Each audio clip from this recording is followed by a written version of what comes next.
सल्ट विधानसभा उपचुनाव का प्रचार खत्म हो गया है और अब वोटिंग की बारी है। वोट 17 अप्रैल को डाले जाएंगे। जनता तय करेगी कि वहां से इस बार विधायक कौन चुना जाएगा। लेकिन इन तमाम पहलुओं के बीच आखिरी दिन तीरथ रावत भी मैदान में उतरे तो कांग्रेस की तरफ से हरीश रावत ने मोर्चा संभाला।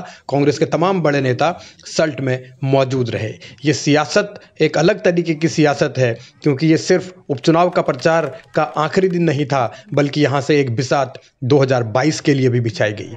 बीजेपी ने अपने तरीके से मतदाताओं पर डोरे डालने की कोशिश की, कुछ बातें याद दिलाई और कुछ वादे भी किए। लेकिन यहाँ सवाल इस बात का भी है, क्योंकि जनता को साधना है और यहाँ से जनता के जरिए ही जीत भी मिलेगी। इसीलिए नए नवेले मुख्यमंत्री ने पूर्व मुख्यमंत्री हरीश रावत पर हमला बोला, घड़ियाली आंसू बहाने का आरोप लगाया और उनके पूरे कार्यकाल पर सवाल खड़े किए। कब तक आपने यहाँ की राजनीति की, कितने वर्षों की, लेकिन क्या किया इस जनता को? जनता का कभी सुख दुख, कभी विकास इस क्षेत्र के अंदर किया क्या? मूलभूत आवश्यकताएं आज जस की तस है। आपको कहने का अधिकार है क्या? आप मुख्यमंत्री रहे, आप केंद्र में मंत्री रहे, घड़ियालू आंसू बहाने से नहीं चलेगा। तीरथ ने आरोपों के तीर चलाए तो हरदा ने भी जवाबी हमला बोलने में कोई कसर नहीं छोड़ी।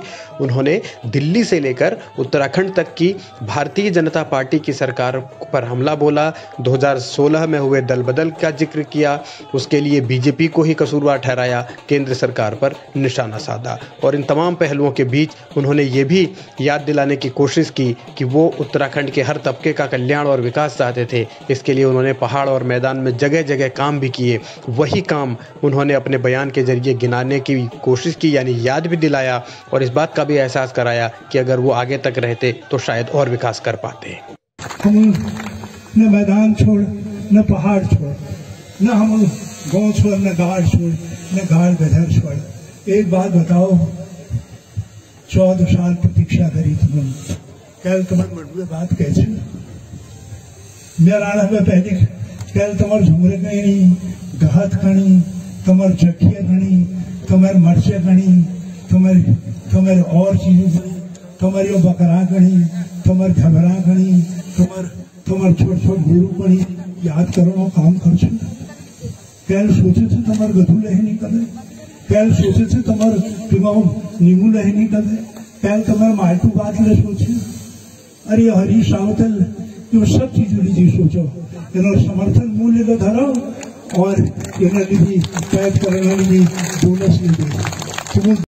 हरीश रावत के दावों का सल्ट में कितना असर होगा ये तो कहा नहीं जा सकता, लेकिन सियासत क्योंकि एक अलग धुरी पर घूम रही है और ये सियासत का मिजाज इस रूप में है कि अब आने वाली 17 अप्रैल को बहुत सारी चीज़ें तय हो जाएंगी। लेकिन यहाँ भारतीय जनता पार्टी ने पूरी तरीके से त्रिवेंद्र को नकार दिया। उनके 4 साल के कार्यकाल का एक काम का भी जिक्र नहीं किया, एक बार भी त्रिवेंद्र का नाम इस सभा में नहीं आया।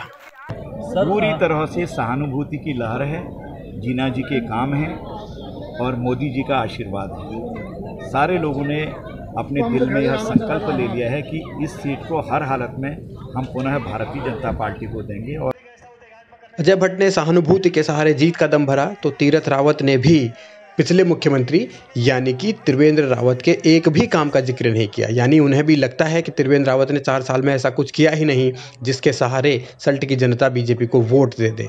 इसीलिए वो भी मोदी नाम की माला जपते नजर आए।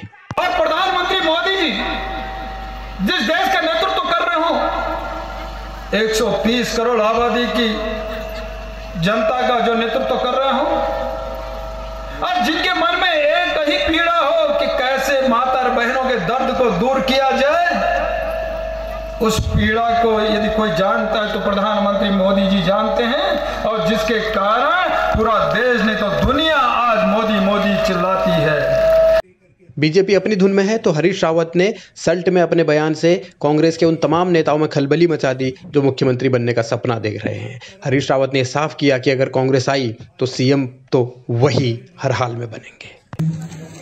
तुम हमारी सरकार यदि 1-1.5 साल और रही है तो मैं ये सुअर रोधी, बानर रोधी, ये जो बानरों की, सुअरों की, बोरू की कथा से यो कथा के इंतजाम करवे जान, लेकिन वे सरकार नहीं रहे, ढेर सरकार नहीं रहे।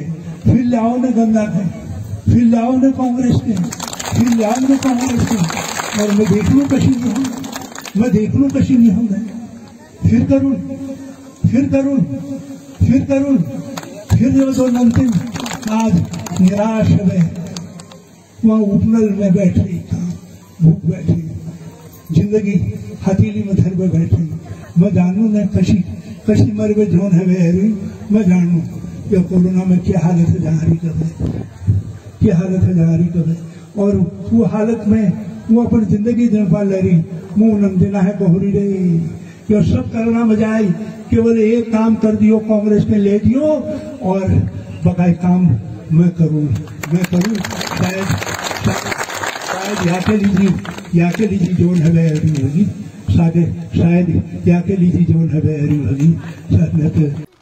उत्तराखंड की सियासत का एक अलग मिजाज है, और वो सबसे बड़ा संकट इस सियासत का गुटबाजी है, वो चाहे बीजेपी में हो या फिर कांग्रेस में। हरीश रावत के बयान के बाद ये साफ है कि कांग्रेस में घमासान होगा, खींचतान होगी, बयानबाजी भी होगी। दूसरी तरफ बीजेपी जिस तरीके से आगे बढ़ रही है वो साफ संकेत दे रही है कि अब त्रिवेंद्र का शायद कोई इस्तेमाल नहीं होगा, क्योंकि जो आदमी 4 साल तक मुख्यमंत्री रहा हो, अगर सत्ता वाली पार्टी के पास उस मुख्यमंत्री के कार्यकाल का एक भी काम गिनाने के लिए नहीं है, तो ये माना जा सकता है कि भारतीय जनता पार्टी 4 साल तक खुद को नाकाम मान रही है। अब देखना होगा कि सल्ट की जनता 17 अप्रैल को किसके नाम पर मुहर लगाती है, कौन जीतता है, और फिर यहाँ से 2022 के लिए क्या क्या नए संकेत जाते हैं।